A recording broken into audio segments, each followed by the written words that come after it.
தசாவதாரம். உங்களுக்கு மகாவிஷ்ணுவின் 10 அவதாரம் என்னவென்று தெரியுமா? இதோ உங்களுக்காக. 1. மத்ஸ்ய அவதாரம். பிரளயத்தில் உலகம் முழுவதும் நீர் மூழ்கிய போது வேதங்கள் அசுரனால் கடலில் மறைக்கப்பட்டன. விஷ்ணு மத்ஸ்ய வடிவில் வந்து வேதங்களை மீட்டு முனிவர்களுக்கு ஒப்படைத்தார். 2. கூர்ம அவதாரம்.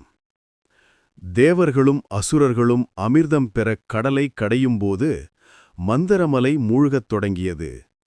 அப்போது விஷ்ணு கூர்ம வடிவம் எடுத்து மலையை தனது முதுகில் தாங்கினார். 3. வராக அவதாரம்.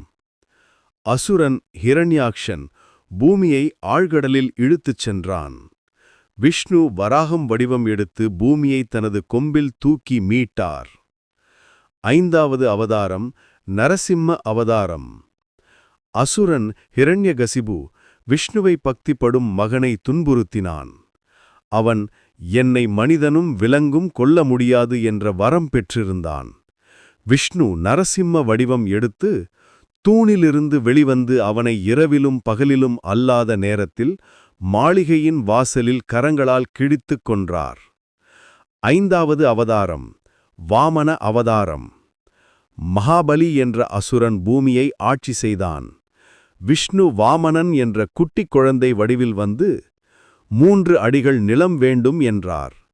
பின்னர் விஷ்ணு பெருவடிவம் எடுத்து 2 அடிகளில் ஆகாயமும் பூமியையும் மூடி 3வது அடியில் மகாபலியின் தலையில் வைத்தார்.